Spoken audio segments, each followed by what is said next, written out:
You only care about his money. You don't belong at this table. We know exactly what you are.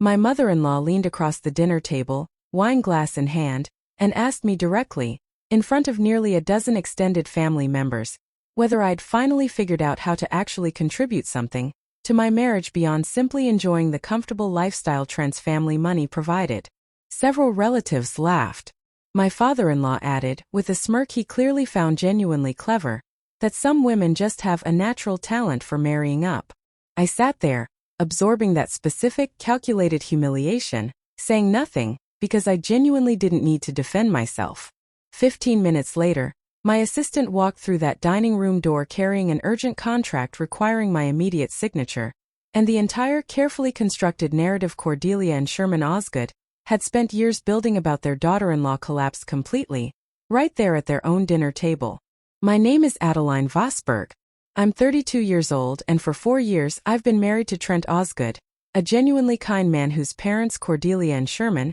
had never once bothered asking me a genuine, curious question about my own career throughout our entire relationship, apparently assuming, based purely on my deliberately modest, unassuming presentation, that I represented exactly the kind of financially dependent spouse their careful, cutting comments consistently implied. What Cordelia and Sherman didn't know, and had genuinely never once thought to actually ask, was that I served as founder and CEO of Vosberg Analytics, a data consulting firm I'd built from nothing over the preceding 7 years into a company generating considerable annual revenue,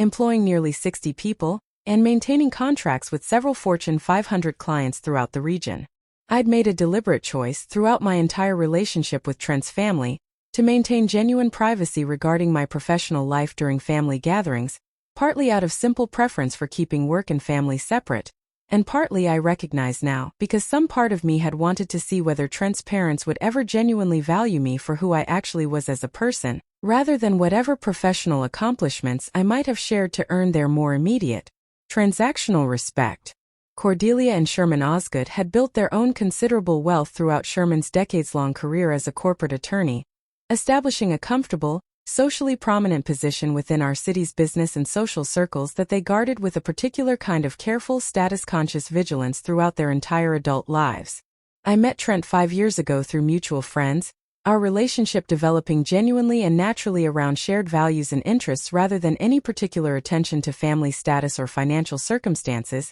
values that felt, throughout our courtship, refreshingly disconnected from the kind of status anxiety I'd occasionally witnessed among certain professional colleagues throughout my own career. Trent's parents, though, revealed themselves gradually, over the following years of our relationship, as maintaining a particular persistent skepticism regarding my own suitability as their son's partner, skepticism rooted almost entirely in their own assumptions regarding my apparent lack of visible professional status or family wealth comparable to their own considerable resources. I'd made the deliberate choice during our early courtship to introduce myself simply as working in consulting, a genuinely accurate but intentionally vague description that Cordelia and Sherman had apparently interpreted, throughout our subsequent years of family gatherings, as code for either unemployment or, at best, some kind of modest administrative position they never once expressed genuine curiosity about understanding more fully or accurately. That specific devastating dinner conversation represented simply the most extreme public expression of a pattern that had developed gradually throughout my entire 4 years of marriage to Trent, a pattern of small calculated cruelties from both Cordelia and Sherman that consistently positioned me as somehow beneath their own family's genuine social and financial standing. I remembered specific holiday gatherings throughout those preceding years where Cordelia would make pointed comments about certain people, who apparently married primarily for financial security rather than genuine love, comments delivered with a casualness that made clear, unmistakably, exactly who she intended those observations to target, despite never once directly naming me specifically. Sherman, throughout those same gatherings, maintained a particular habit of asking pointed questions about my career plans, questions carrying an unmistakable undertone suggesting he genuinely doubted I possessed any meaningful professional trajectory whatsoever, questions I'd always answered vaguely, partly from genuine preference for privacy and partly, I recognize now, from a certain stubborn unwillingness to validate their obvious assumptions by defensively proving myself to people who'd never once extended me the basic courtesy of genuine curiosity.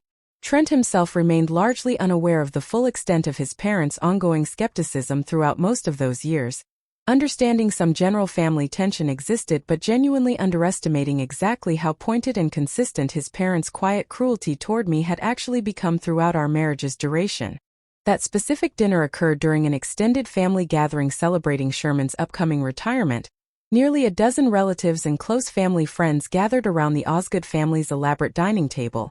the evening proceeding with the same careful, superficial politeness that had generally characterized my interactions with Trent's extended family throughout our entire relationship. Conversation gradually turned, as it often did during these gatherings, toward various family members' professional accomplishments, several cousins and family friends discussing recent promotions and career developments with genuine enthusiasm and mutual celebration that felt, throughout that portion of the evening, considerably warmer than whatever attention typically extended toward my own consistently vague professional descriptions. It was during a lull in this broader conversation that Cordelia, several glasses of wine into the evening, turned her attention directly toward me with a calculated casualness that I recognized immediately as considerably more deliberate than her earlier, more subtle comments throughout our years of family gatherings. "So, Adeline," she said, her voice carrying just enough volume to ensure the surrounding table's attention, "have you finally figured out how to actually contribute something to this marriage beyond simply enjoying the comfortable lifestyle Trent's family money provides?"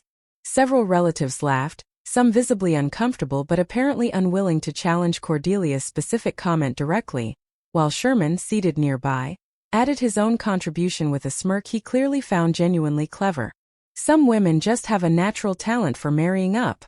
he said, the comment landing with unmistakable, deliberate cruelty despite its superficially casual delivery. I sat there throughout that specific, devastating moment, absorbing the calculated humiliation Cordelia and Sherman had just delivered so publicly, feeling Trent's own genuine shock and discomfort beside me as he processed exactly what his parents had just said in front of their entire extended family and close friends. I made a deliberate choice in that specific moment, not to immediately defend myself or correct their obvious, long-standing assumptions regarding my own professional life, understanding somehow, even amid the genuine hurt their calculated cruelty had caused, that whatever response I offered would carry considerably more weight and impact if it emerged naturally rather than through any defensive, immediate correction that might read as simply proving myself to people who'd never once extended genuine curiosity or respect toward me throughout our entire relationship. Trent began to speak, clearly preparing to defend me directly against his own parents' calculated cruelty,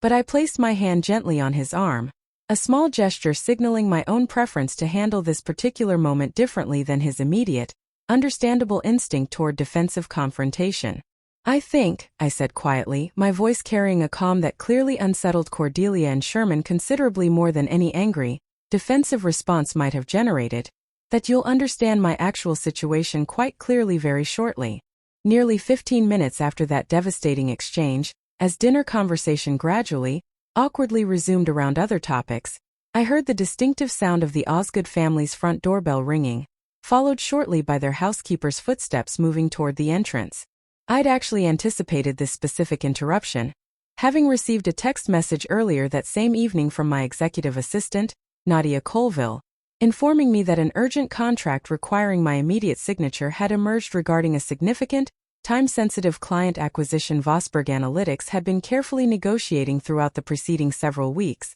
a deal genuinely requiring my direct, immediate attention regardless of whatever family dinner I happened to be attending that particular evening. I'd texted Nadia back simply confirming the Osgood family's address, understanding, even as I sent that message, the genuinely significant timing this specific business interruption would likely carry given everything that had just unfolded at that dinner table only minutes earlier. Nadia appeared in the dining room doorway moments later, dressed in the same crisp, professional attire she always maintained during business hours, carrying a leather portfolio case and radiating the kind of confident, purposeful energy that immediately, visibly shifted the entire room's attention away from whatever awkward conversation had been unfolding throughout the preceding several minutes. "I'm so sorry to interrupt your evening, Ms. Vosberg," Nadia said, addressing me with the exact professional formality she always maintained during business interactions, "but the Meridian contract needs your signature tonight if we're going to close before their board meeting tomorrow morning. I know this isn't ideal timing, but this deal is worth considerably too much for any delay. I watched, with a satisfaction I genuinely hadn't fully anticipated experiencing, as Cordelia and Sherman's expressions shifted rapidly through several stages of confusion, growing recognition, and finally unmistakable shock as they processed exactly what Nadia's sudden, professional appearance actually revealed about my genuine professional identity. "Ms. Vosburgh," Sherman repeated slowly, his earlier smirking confidence entirely evaporated, replaced by genuine, visible confusion as he processed both my unfamiliar professional title and the clear evidence of significant business responsibility Nadia's urgent interruption so unmistakably represented. I stood calmly, accepting the leather portfolio Nadia offered, reviewing the contract's final page briefly before signing it with the same practiced efficiency I brought to countless similar business decisions throughout my regular professional life. "Thank you, Nadia," I said, my voice carrying genuine warmth toward my long-time trusted assistant despite the considerable tension still charging the surrounding room.